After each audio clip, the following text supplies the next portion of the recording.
వేదిక ఉన్న అధిరాలందరూ మహారాజులందరూ కూడా వందనాలు తెలియజేస్తూ పెద్దలు అమరావతి సార్ చెప్పినట్టు నేను కూడా నామినేషన్ చేశాను రాష్ట్ర అధ్యక్షుడి కోసం. లాస్ట్ మూమెంట్ లో విత్డ్రా చేసుకున్నాను. విత్డ్రా చేసుకునే ఇంటెన్షన్ ఏమంటే అది మనం ఎంతసేపు మన సంఘంలోనే గొడవలు మన బలగాలంతా సమాజంగా చూపించుకోవాలి, రాజకీయంగా చూపించుకోవాలి. మన సంఘంలో గొడవ పట్టడం సమంజసం కాదు. ఇక్కడ అందరూ ఏకతాటిపైన ఉండాలి. ఎలక్షన్స్ కాన్సెప్ట్ రాకూడదు అనే కాన్సెప్ట్ తోనే నిర్ణయించుకున్నాను. అశ్వరభ మాట అంటారు, ఇంట గెలిచి రచ్చ గెలవాలి. మనంతా గెలవాలంటే సంఘంలో గెలవాలి, నలుగురికి ఆదర్శంగా ఉండాలి. రాష్ట్ర వ్యాప్తంగా కానీ దేశవ్యాప్తంగా కానీ అనుకుంటుంది మనందరిపైన సమాజంలో. మనం జ్ఞానవంతులం, తెలివివంతులం, అమ్మాయి దయ మనందరిపైన ఉండి ఆర్థికంగా కూడా ఒక ఉన్నతమైన స్థానానికి ఎదుగుతున్న మనం కూడా లోపాయకారంగా గొడవలు పడకూడదు. ఇక్కడ కూడా కాన్సెప్ట్ లో ఎలక్షన్స్ అనేవి రాకూడదు అనే ఉద్దేశాన్ని నేను వచ్చాను. నాకు కూడా నా ఏరియా అందరికీ నా చిన్న పుట్టాలు పుట్టించారు, సుజయంగా అమ్ముడు పోయిండు.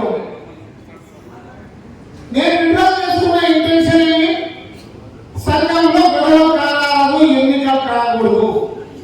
నేను ఆర్గనైజేషన్ చాలా ఆర్గనైజేషన్ పనిచేస్తాను. ఎలక్షన్స్ వస్తే దూరం అవుతుంది ఒక నుంచి ఒకరికి.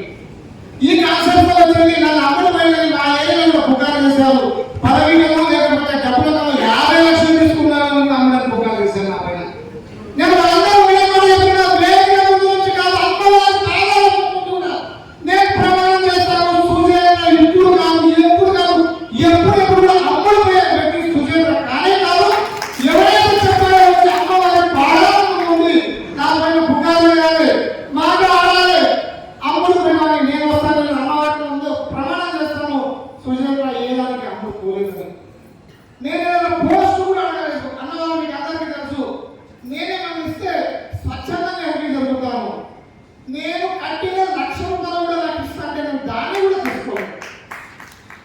నేను కట్టాను ఆర్గనైజేషన్ మహాసభకు. ఆర్గనైజేషన్ మహాసభలో చట్టం నుండి డబ్బులు నిర్వహిస్తారని తీసుకుంటారు, కానీ నేను విత్డ్రా చేసుకున్నందుకు అభ్యర్థిస్తానని తీసుకుంటే ఇంతకన్నా నిలిచమైన మాట ఉంటుందా?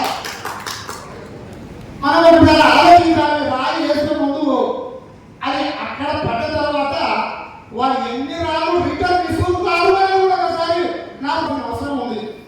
నేను సమాజం కాదు, మన సమాజమే కాదు, నేను రాజకీయాలు ఉంటాను. ఈరోజు నారాయణపేటలో గత 40 సంవత్సరాల నుంచి బాధ వేసుకొని కూర్చున్న ఒక కుటుంబం పైన కూడా నేను ఈరోజు పోరాడుతున్నాను.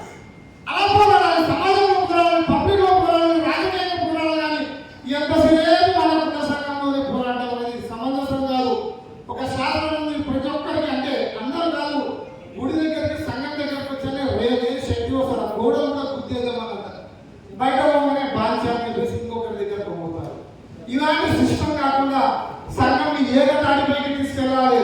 మనము సమాజానికి అంత ఆదర్శంగా ఉండాలని ఒక కాన్సెప్ట్ నేను తీసుకొచ్చాను. అలాంటి కూడా నేను అన్నగారికి మద్దతు ఇచ్చాను.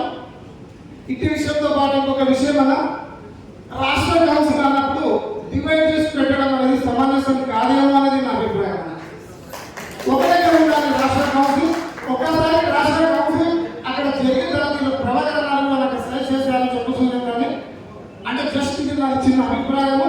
ఒక కౌన్సిల్ అనేది డివైడ్ చేయకుండా ఒక దగ్గర నిర్వహించి గొప్పగా ఒక శక్తిని చూపించి ముందు తర్వాత పని చేసుకుంటే కూడా బాగుంటుందేమన్న ఆలోచన.